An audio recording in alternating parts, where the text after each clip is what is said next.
Where did I throw that away? Okay. So now we've cut all of the corners apart, and I saved. Oh, it's a king! Aha! I saved the little tag so that way I know what it's made out of. So this was a king. There we go. A king fitted sheet, which explains why it's so big. And let's see, it's 100% polyester microfiber. So I probably can iron this on low. Does it say anything about sheen wash cold, tumble dry low, low heat, cool iron as needed? Okay, so that's why, because you're getting a random piece of fabric, you don't know what it's made out of, and I can feel it and tell it's polyester, but it's always nice if you keep the little tags from the thing, so that way you know. Anyway, so what we're going to do is we're going to fold this so that these points match the points on the other side. And because this is a king, it's going to be a little difficult. So let's see if I can show you this. So I've got a point here, and a point here, and a point here, and somewhere a point there. So you're going to match up the points. So you'll have a length like this. And then if we go the other direction,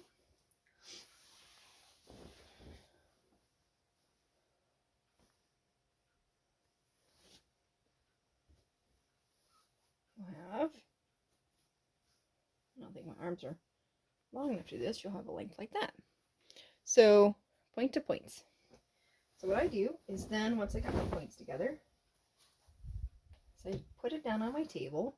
If you don't have a table, putting it on the floor is perfectly acceptable. And please forgive my half-made corsets over here on my side. If chaos is indicative of creativity, then I must be very creative because my whole workspace is pretty chaotic. So I'm going to take my iron and I'm going to put it on low heat, so like 1 or 2, because I just want to press out some of these wrinkles. And since this has been in a, constricted setting, like the elastic has been binding it tight for so long, you're definitely going to want to iron it out. You'll get a lot more bang for your buck, a lot more fabric if you iron it out. So that's what we're going to do.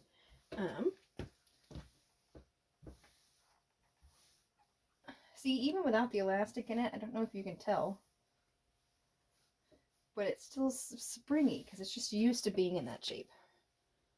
So once my iron heats up, I'm not touching the iron. I don't know if you can tell that. I'm just have my hand near it to see if I can feel the heat. I don't, and see, you can get irons for really cheap too. I am downright miserly. Yes, my $1 iron. I actually think I got this for free. Another great place, speaking of steampunk on a budget, another great place is yard sale leftovers.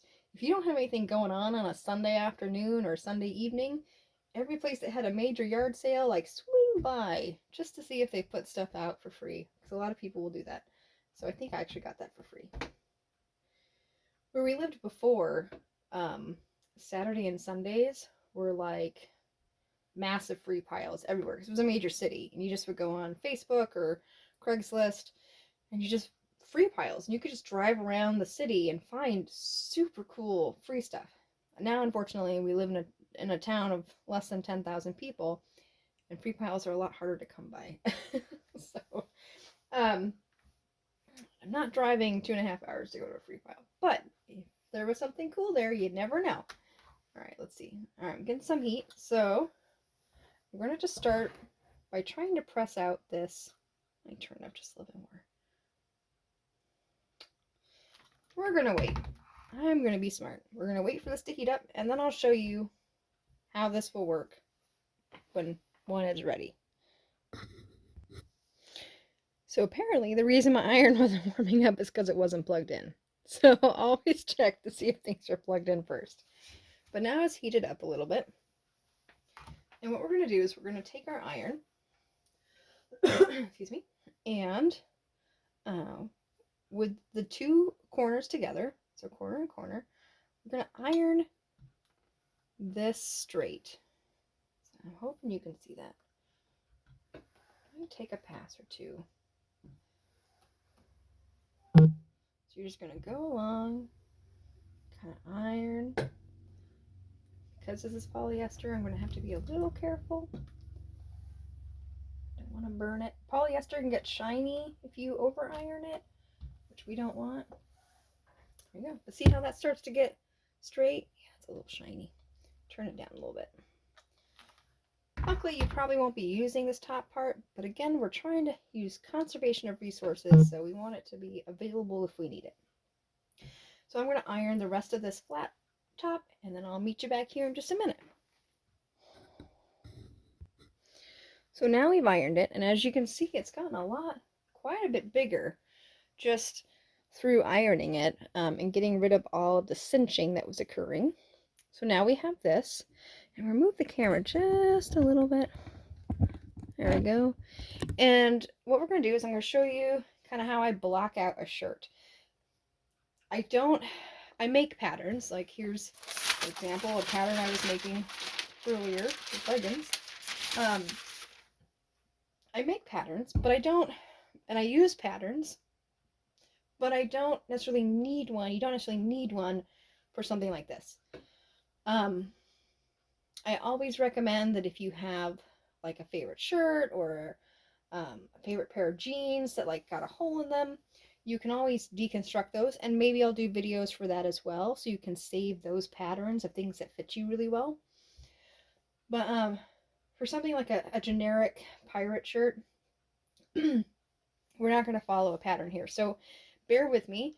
If you get stuck or if this doesn't make any sense, let me know.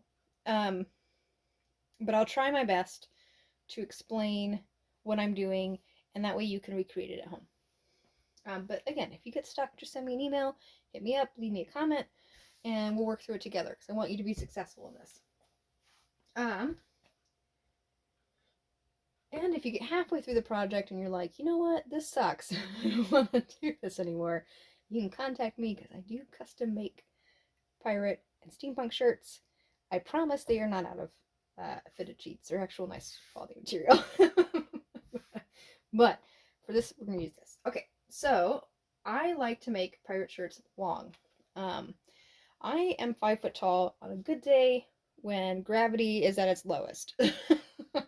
So for me, long is different than if your Lord Towers, who's 6'9" and has quite a long torso. So do this based off your own measurements. Learning how to take your measurements is really, really important. I probably will do a video about that too, actually, now that I think about it. That'd be a good thing to learn. But for now, this is my super ghetto favorite ruler, and as you can see, maybe, like 1 inch is gone. It's not even there anymore, and it's got strings hanging off of it. But for the intents and purposes of this, we're going to make this shirt 30 inches long because we have a king and we can do that. Whoa. So what I'm going to do is I'm going to put the ruler at the bottom and see how much fabric we have all together. So this king sheet from side to side is 36 inches and a half. So altogether 72 inches to the point here. And if we included a little bit of a point on the side, probably almost 80 inches. So that's a lot of fabric. You can't even find fabric that wide in most commercial locations. Most commercial fabric is 45, 42-ish, or up to 60-ish. Sometimes you can get up to 72 if you're really lucky. It's very rare though. And it's mostly like upholstery stuff. So if you need a big swatch of fabric, king sheets are great. I've used these in the past to make hoop dresses as well, the petticoat for the hoop. So what I'm going to do is just come down here and we're going to go to 30. So I got 30 here, and I'm going to take, I used to have a white marker and I have lost it. So this is my red marker. So I'm going to mark off 30. And I'm going to do that in a couple of locations, just moving down a little bit and marking 30.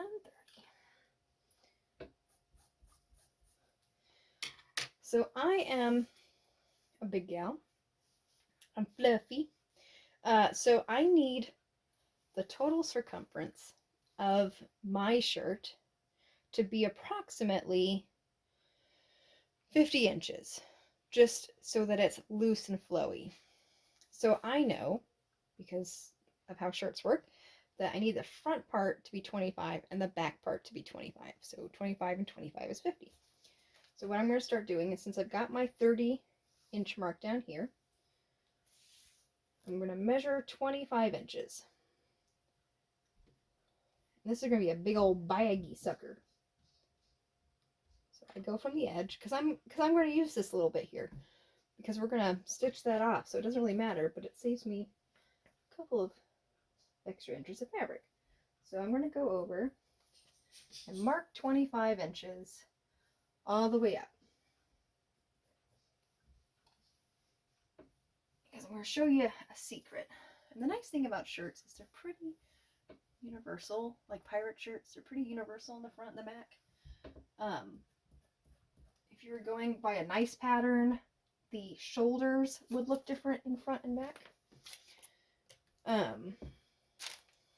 But they don't necessarily need to, because this is going to be baggy. So I've marked out 30 down across, or 25 across and 30 down. So I'm going to cut it up. Now I'm sorry, because you're going to be looking at my back.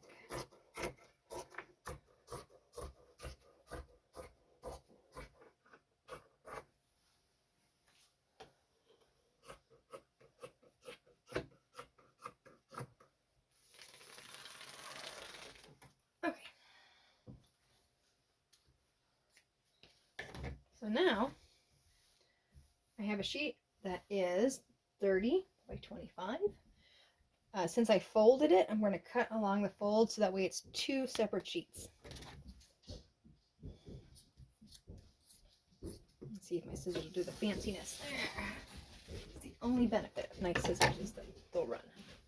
Okay, so this will be the bottom and that's the top. So super trick, tip, trick, whatever you want to call it, is if I have a pattern that's going to be the same on both sides, so like a shirt where the arm's going to be the same, or mostly shirts, sometimes vests, I will fold it. So what I'm going to do is you fold it, hot dog style. So again, this is still the bottom, and this is the top, and then we folded it in half. And I'm going to turn it towards me so that way the fold is facing away and the little splits are here. And what I'm going to do is I'm going to mark out the top of the shirt. Get rid of any wrinkles that might be hiding up in there. The shirt's going to be soft. Okay. So we're going to mark out the neck and then the shoulder, and then we're going to do the armpit. I'm going to cheat because I have a French curve somewhere in my pile of mess. I guess it's not really a French curve, it's a tailor's fashion ruler. Looks like this. But these are great if you do a lot of your own pattern making or pattern drafting, or if you're like doing what we're doing now, which is totally cheating. And, you know, they're great, but you don't need one of these. If you have a favorite tank top, you can use the curve of your favorite tank top, or a shirt, but I use this just because it's easy. You can also just eye it and be like, sure, whatever. Again, practice makes perfect. Or if you have a pattern for a shirt, like I have, something like this, you can take bits and pieces of the pattern and use them. Maybe I'll cover that another time. But for me, what I do is I always assume that the shoulder should be at least 5 inches. Most people's shoulders, unless you have very broad shoulders, can accommodate 5 inches shoulder, you know, like this right here.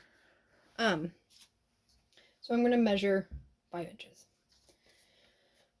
And I'm also going to do the neck. So necks are pretty easy. I often, let me see what my neck is. It's like 15, 14, 15. So when you talk about sewing, you do a lot of circles and circumference and radiuses. So 15 divided by 3 is 5, which would be, anyway, so we're we're gonna go 4 over. That sounds, we're just going with it. Why not? If we mess up, who cares? We've learned something, right? 4.5. Let's be frisky. 4.5. It's a little wide, it's a little wide. So what you're gonna do is you're gonna do like this swooping little bit like this. It doesn't need to be deep. I went a little deep right there, but it just a little swoop. And then I'm going to measure out 5. So from the tip of the neck, shoulders always have a downward angle. So it's never going to be straight across. Well, you could go straight across, but it would look weird. Most of the time you want it at, you know, about a 30-degree angle. And we're going to do 5. So I start at 5 and I just go up. And again, I've been doing this for years and cheating in this way for years. So take everything with a grain of salt. Okay. And so how these work is, where is it? Oh, there it is. It says armhole curve numbers 13 through 26. So if you notice on the side, it has numbers 13 all the way through 26. You'll rarely get over to 26 unless you're doing like some really fun shoulder bits. So for this, I'm going to go line up the top of my sleeve, number 13. And we're just going to go to the edge of the fabric here, which winds up being 23, which is about what I actually use anyway. And I'm just going to draw that out. You can pick these up at thrift stores a lot too. Mine's broken a little bit, I guess. Or you can get them on Amazon real cheap. A lot of people buy these thinking they know how to use them and then realize they don't and donate them. So they're very cheap. So I don't know if you can see this, but we've got a line that goes zip, and then 5 down and then zip, like that. So that's what we're going to cut.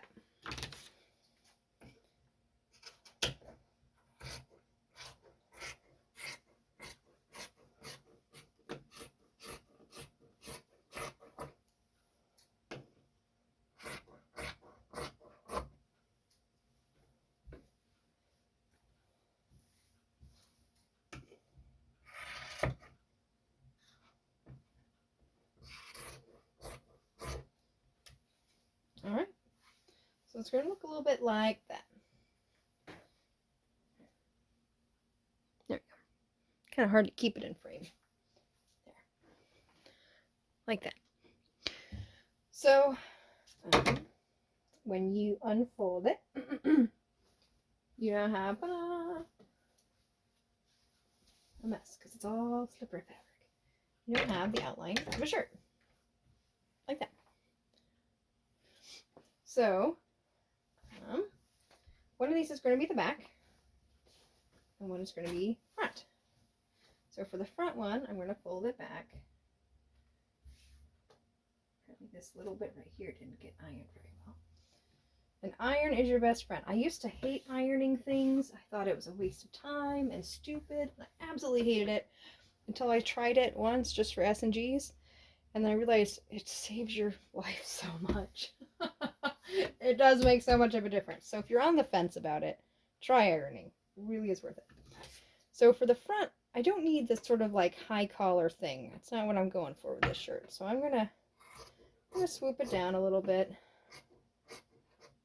And then since this is going to be kind of a piratey shirt, I'm going to eventually, well, we're going to do ruffles. So yeah, so I'm going to cut down like this. Just a little bit. So there's a slit down the middle. Yeah. So you've got your front and you've got your back. So what we need now are our sleeves. If we're going to do a wrist cuff at the bottom of the sleeve, which we don't have to, let's not. Let's just do the sleeve. And then if we want a collar and if we want some ruffles. So we're going to measure this, times that by 2, and that's the bare minimum for your sleeve, or for your sleeve length. So I know, because we did this, that it went from 23 to 13, which is 10 inches, because each one of these is an inch. So that'd be 10, and 10 is 20. Now, since we want it to have some fluff to it, to be a puff sleeve, we need to add some, so that way we can do a pleat at the shoulder. So I'm going to do 10 and 10 is 20. So 10, and then the other side, 10 is 20. And then I'm going to add 10 so I can have some pleats. So 30. So I need to do a 30-inch sleeve. I'm going to throw these over here. And I'm going to pull my fabric back out. We ironed earlier. And it's going to try to escape. My table's not, it seems like it's big, but it's not very big.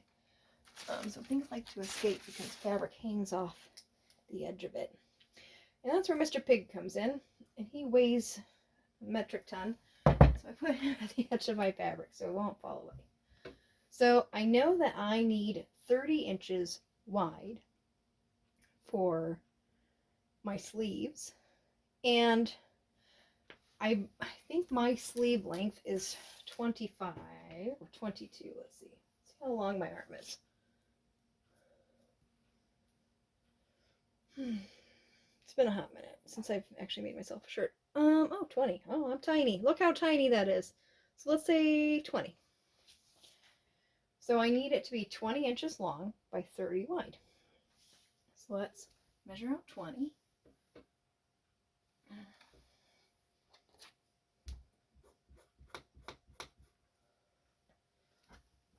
And then 30. You'll start to see why these shirts, if you buy them, can get quite expensive because they take a lot of fabric. The sleeves themselves are quite, my measurements are a little off, but we're just going to go with it. So I did 20 by 30, and I'm going to cut it again like we did last time. I apologize for leaning over the front of you.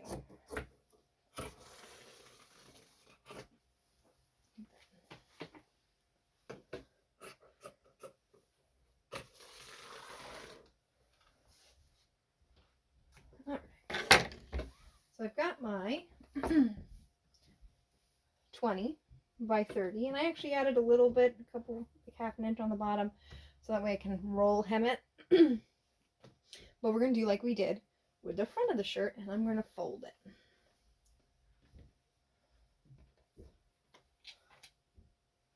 So here we go. We got 2 halves again. Wow. Got folded in half again. Like a hot dog. So this is the bottom, and that's the top. And I still have it, I haven't cut that yet. So bottom here, I'm actually going to trim this up a little bit to make it nice and neat. I got a little carried away with the bottom here. There we go. So sleeves have an arch to them. They make kind of like a dome. So, which is why it's easier to fold these and cut, and then try to cut freehand without it. So what I'm going to do is I'm going to come down a little bit. I don't know if you can see that. Come down a little bit I'm going to start cutting, and I'm just going to make an arch.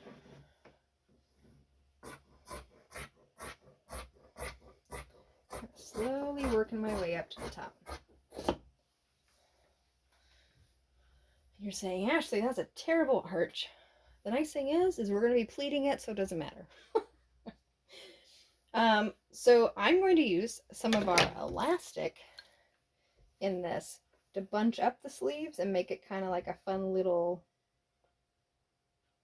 like a fun sleeve. So I'm not going to cut this down like you normally would. So if you were going to make a cuff sleeve like this, normally you would cut this down a little bit, and then you'd have your cuff and you could pleat it here and then pleat it up here, and it would be like a puff sleeve, like what our Lord and Lady Tower's general character looks like.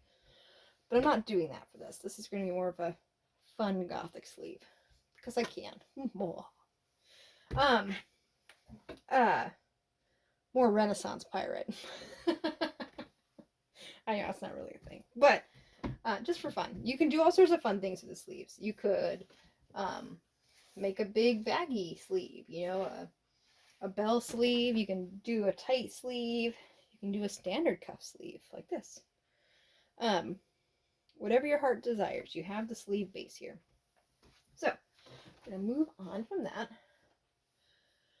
What I'm going to do, because I want some ruffles right at the top. We're making this up as we go, by the way. I don't have any idea what I want this shirt to look like, so we're just throwing stuff together. Alright, so this is what I have left of the top part of my fitted sheet. I didn't iron that very good, did I? So I've got this right here, which I can turn into a ruffle if I want, or a collar. Do I want a collar? No, I don't want a collar. So I'm just going to cut a big swatch. So remember, this is still doubled, so that way I have ruffle for both sides. So I'm going to cut a big swatch like that. All right. And look at how much fabric I have left. Look at all this. I could make 2 more shirts with that if I wanted to. Shirt for me, a shirt for my friend. So what we have all together now is I have my ruffle stuff. I have my sleeve. And I have my front and back shirts pieces. And so we're going to go over to the sewing machine, and I'm going to show you how that works. I'm actually going to use a serger for this just because it's easier for me, but a sewing machine will work just the same. Alright, see you in a minute.